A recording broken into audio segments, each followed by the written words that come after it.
اهلا بيكم في حلقه جديده على اليوتيوب، وهنكمل النهارده مع بعض سلسله فيديوهات اول اسبوع في الجيم. والنهارده هو اليوم الثاني والتمرين الثاني وهو الباك سايد. هنلعب النهارده الظهر والكتف الخلفي والتراي. احنا عملنا الحلقه اللي فاتت اليوم الاول، هحط لك اللينك بتاعها فوق وهسيبه لك في الديسكربشن تحت، ممكن تسمعها وتيجي تكمل معانا الجزء ده. ويلا بينا نبدا على طول.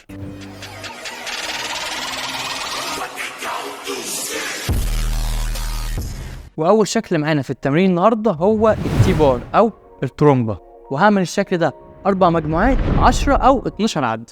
اهم حاجه على الجهاز ده صدري يكون مفرود وظهري مفرود، بس ما يترفعش كده. هوريك وانا بلعب، يعني بص كده مفرود تمام. 1 2 بص دي كده. لو انت طالع تاني ظهرك كده اوعى تعمل الحركه دي، القطنيه عندك ممكن تصاب، بالذات لو حاطط وزن تقيل. فحاول يكون ظهرك مفرود وصدرك ثابت على الجهاز وتطلع. والاداء طبعا يكون بطيء، تحاول تقفل فوق 2 أو 3 ثواني. وتاني شكل معانا النهارده هيبقى الهاي بول داون او السحب العالي.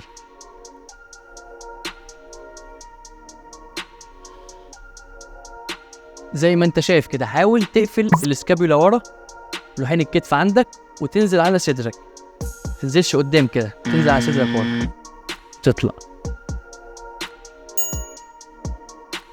وهعمل الشكل ده 4 مجموعات 10 عدات او 12 عد.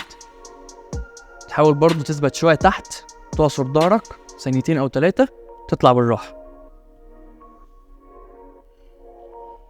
وتالت شكل معانا في تمرين النهارده هيبقى السيتد رو او السحب الارضي. خلي بالك من حاجه مهمه جدا، وهي اول عده في التمرين مش عايزها تكون ورا قوي كده وتمد ظهرك للاخر قدام، القطنيه عندك تتني، تقوم ماسك الجهاز وتسحب والوزن التقيل ده والقطنيه عندك متنيه كده.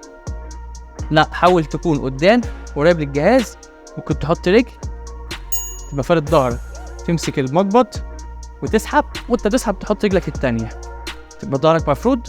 تبدأ 1 2 تثبت ورا طبعا وتقفل الاسكابيلا ورا زي ما قلنا. حاول برضو تثبت ظهرك على الجهاز ده، يعني بلاش وانت رايح تطلع قدام وانت راجع ترجع تاني ورا. انا عارف انك ممكن تشوف ناس بتعمل كده، بس لو انت لسه في الاول او بالك فتره منها ولسه راجع او لسه مبتدئ شويه في التمرين، بلاش تعمل الحركه دي. خلي ظهرك ثابت، تطلع قدام وتجيب اخر المدى الحركي بتاعك وترجع تاني. وهنعمل الشكل ده 3 مجموعات 12 عد. ورابع شكل معانا في التمرين النهارده هيبقى الفراشه بس الكتف الخلفي. اقول لك برضو على كام غلطه في الشكل ده بنلاحظ ناس كتير بتعمله. اول حاجه، انت اول ما تبدا تخلي كوعك مفرود كده وترجع وكوعك مفرود زي ما هو، وانت راجع بقى ما ترجعش وتتني كوعك كده بعد كده تفرده تاني وتبدا. لا، زي ما طلعت وكوعك مفرود ارجع وكوعك مفرود. تحاول تثبت ورا 2 أو 3 ثواني. وهنعمل الشكل ده 4 مجموعات في 10 عدات. وخامس شكل معانا في تمرينة النهارده هنخش على التراي وهو الروب بوش داون. خلي بالك في الاداء بتاعه. بص 1 2 3 تحاول طبعا تعصر التراي تحت، اثبت تحت 2 ثواني هتحس بيها جامد. وهنعمل التمرين ده 4 مجموعات من 12 ل 15 عد. وثاني شكل معانا في التراي واخر شكل معانا في التمرين النهارده وهو الدمبل اوفر هيد اكستنشن. اول حاجه همسك الدمبل كده واطلع، كوعي يبقى جوه، ما انزلش كوعي بره كده، كوعي جوه وانزل تحت خالص.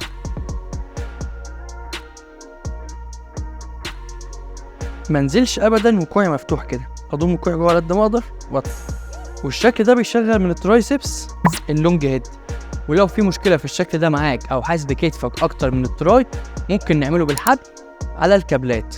وبكده نكون خلصنا حلقتنا النهارده وتاني يوم في سلسله الفيديوهات بتاعتنا اول اسبوع في الجيم. لو عندك اي سؤال في اي تمرين ممكن تكتبه في الكومنتات تحت، واستنوا الحلقه الجايه الثالثه في سلسله الفيديوهات بتاعتنا. وما تنساش جيت فيت وذ دكتور فيت.